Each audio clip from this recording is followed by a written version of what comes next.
Good afternoon and welcome to Nigeria Now, where we look at some of the issues concerning Nigeria coming from policies of the government to security, education, and every other thing that concerns us as Nigerians.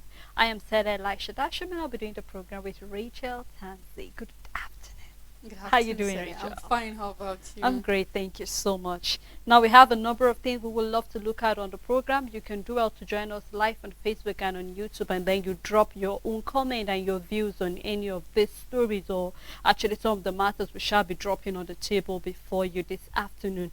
And we'd love to start with some of the issues of migration of some of our doctors, where we are seeing that actually we are running short of staff.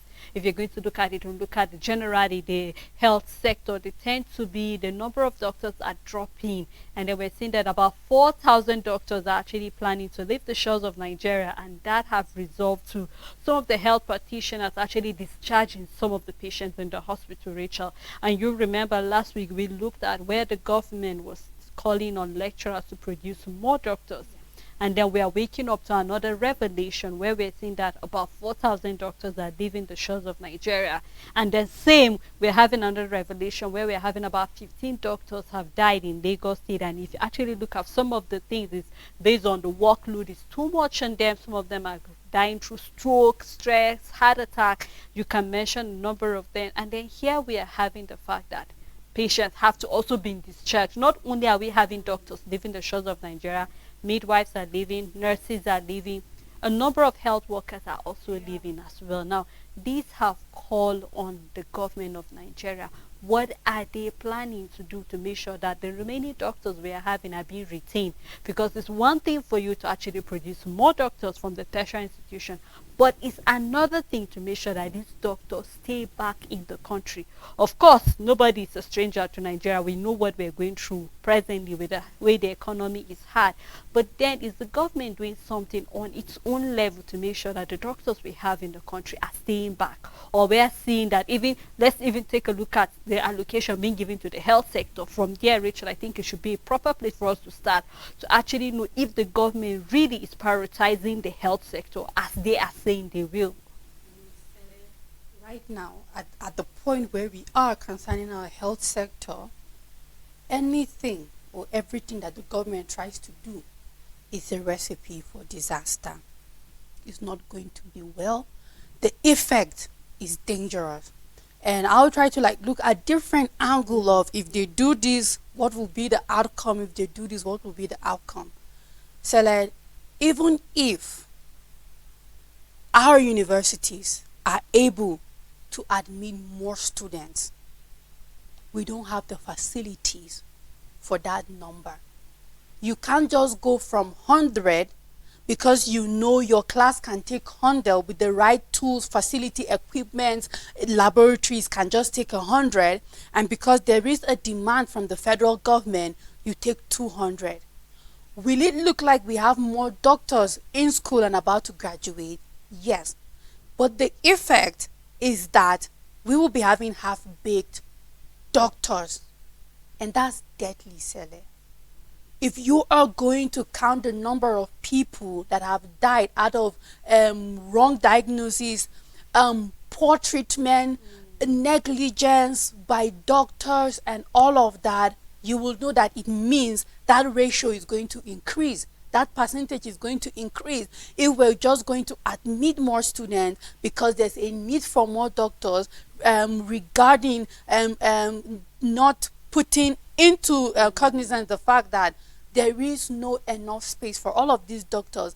That's what we are also going to do in the long run. Like, that is what we're just going to increase the number of people who will die out of negligence and in the hands of not fully baked doctors. Now we can also look at the other part and say, okay, let's cut down patients to doctors, because the doctors are migrating. We remember it's the one doctor to 8,000 patients.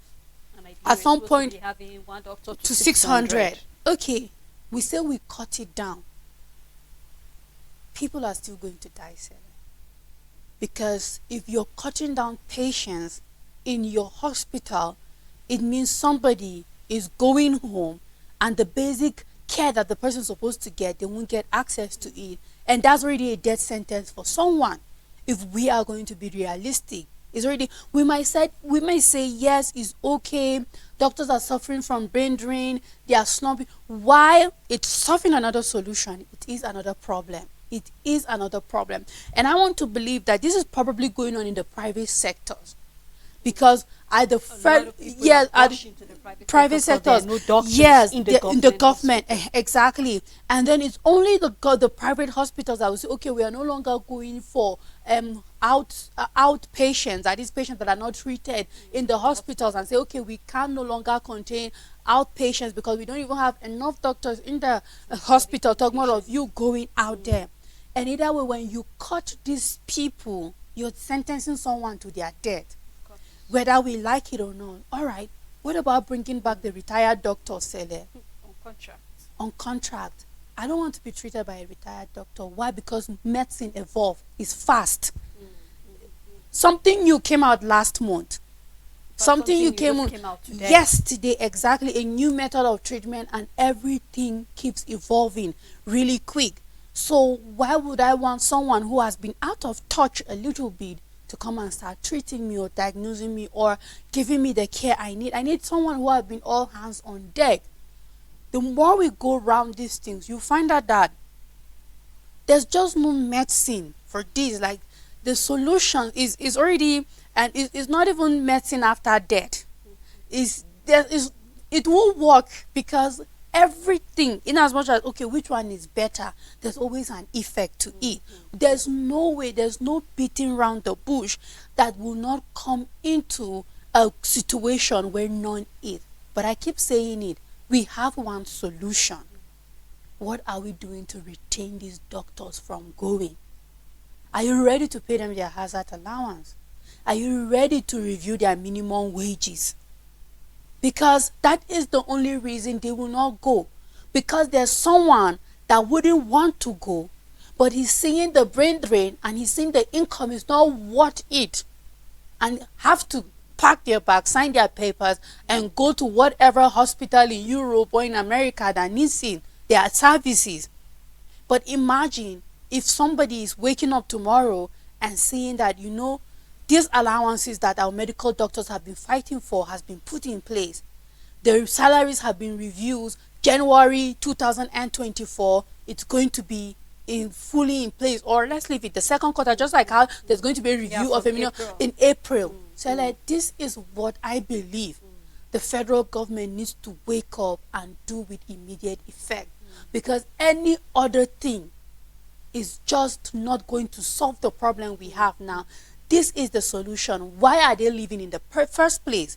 That is the problem. The reason is where the solution is. You stop the reason. You don't give them a reason to leave. And then they stay. So I just hope that the government of Nigeria wakes up and just do the needful. If not, it's unimaginable what will become of our health sector within a very short period of time. We're already feeling the blow. It's going to be harder next time. And I don't want to imagine it because it's scary. Rachel, nobody wants to imagine the scenario that is going to happen, or some of the things that will eventually happen when we no longer have doctors. I remember last week when I said that I've been a receiver of these, where I was supposed to be attended by a doctor, and the doctor told me, I'm sorry, I'm actually exhausted and tired and I need to leave. And this is a doctor that is going to another hospital, not like he's done for the day. So I could imagine after attending to, like, let's say about 50 patients in that particular hospital, he needs to move to the next hospital to maybe attend to another 50 or 100. And then that 600 is not in a day. It's just supposed to be the number of patients you see, like, on a daily basis, so you get to refresh your mind. Just like we said, science revolves every day, every second. Presently, people are looking on making certain vaccines to actually cure this or cure that. And here we're having our government say, let us bring back our retired doctors on contract. You and I saw the number of Nigerians that are resolving to taking concoction because they cannot afford to get some of the drugs. There's already a surge in price with about 300%. So you can imagine the paracetamol, for instance, that you are supposed to get for maybe a card was maybe initially 15 naira. Right now it's now 150, 200. Yes. Depends on which company. True. And so what is the government doing to make sure that, let us see, rather than going for various summit and then worrying investors, what can we do with what we have within us? And I think this should be the question that Nigerian government should be asking themselves. We need to come back to a round table and see what can we do to make sure that everything is falling in place, because it's high time we pay attention to what is happening to our health sector. This is just one sector out of many other Yes. sectors that are not attended. We saw it where in the papers, I mean last week or so, where we saw that the number of people who are actually mad on the street is increasing because of the hardship. We saw where expertise are even saying the number of people who are going through some psychological problem are increasing on a daily They are, basis. Why? yeah. Because a lot of people cannot even afford. You can't even have the basic need you need. So not even talk about when you fall ill. You don't even have the food to eat to be healthy. True. So I just hope that the government, beyond worrying investors and looking at other things that are not a top priority right now, they need to look at taking care of our doctors. Of course, I know somebody might actually feel like, I mean, for you to leave the shores of Nigeria, you need quite a huge amount of money. Why not put the money back here? Before Before they leave there. they pay for their tickets, they give them accommodation, they get full housing even before they get to leave. that So place. you Yes, get- once you get employed, they pay for your coming ticket because they know you are not going. So they pay for your for one-way ticket, you go. So when you even look at it, it's not because they have money. Those countries knows they are important, service. are in So need of they their make sure services. So everything they that they make sure need. by every means they get them to that country. And you know, Sele, I mean, when we look at the health sector, this is something that is about life. We can't even treat health the way we treat education. I will never downgrade education, because I mean education is full blown. Education is exactly, Sele. I cannot downplay education, in as much as poverty is deadly, and on education, like not being learned in any way, is very dangerous. It leads to poverty and then to death. But the thing about education is that it's flexible, Sele. There's informal education. You don't, it's not your degree that can make you a millionaire. We have people becoming because of handcraft. Education is all about information, skills, and training at any form.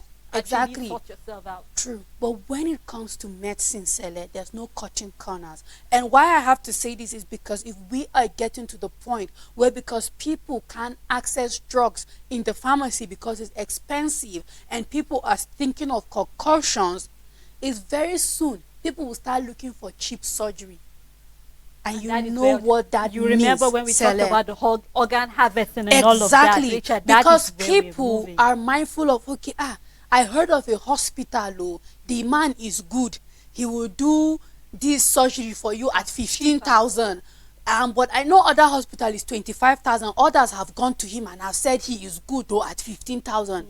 So when we get to this level, it's scary, because we will get to that level. And medicine is one of those things that you can't play with it like that.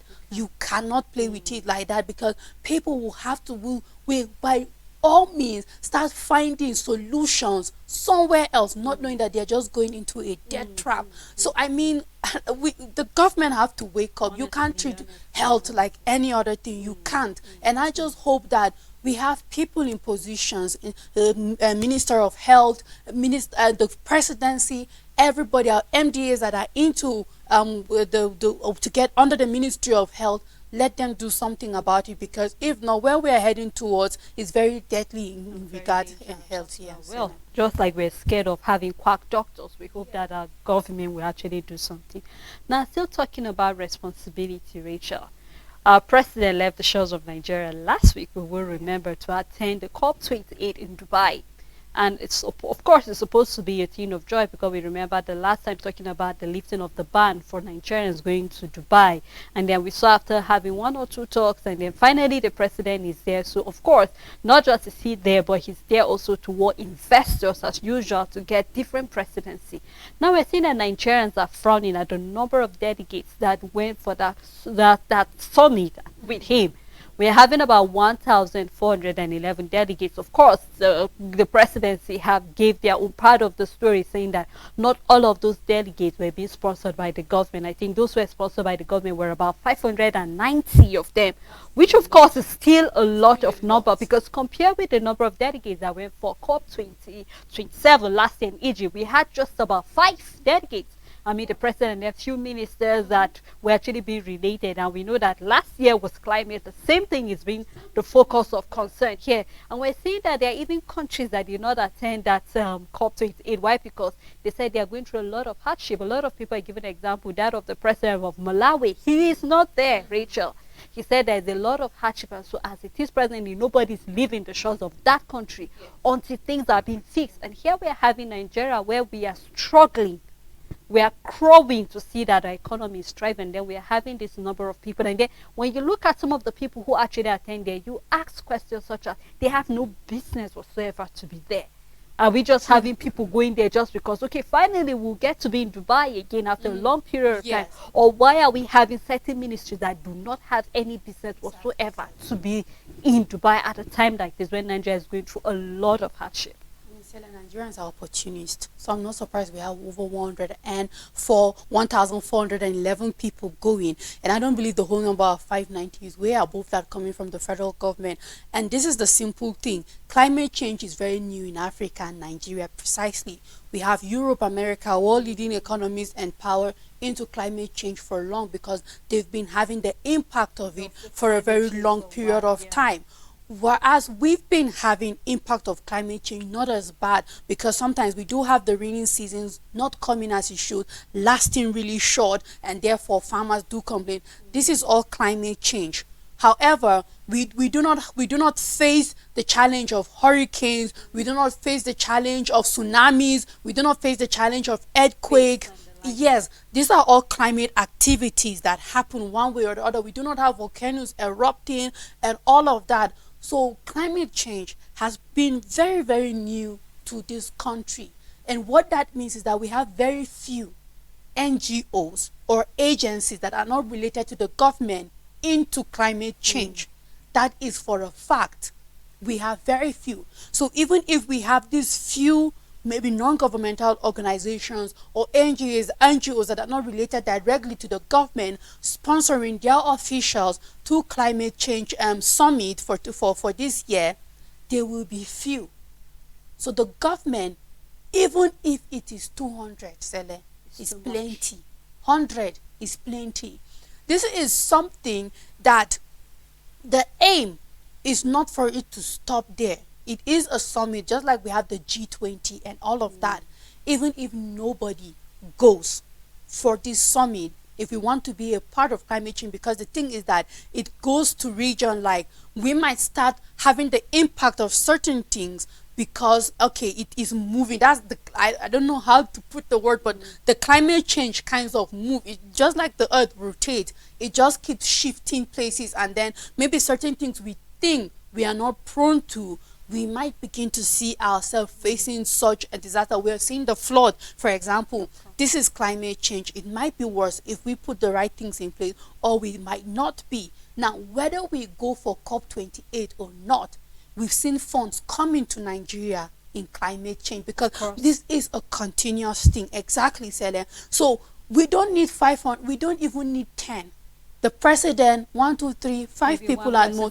Ministry of exactly, one person for humanitarian affairs, and just a little, even though I think about 19 journalists or so were there, which of course it's fine. It's fine. We can say most of the journalists we have are even from private news channels or broadcasting stations and all of that. We can even say those are not under the government and all of that. And then it stops there.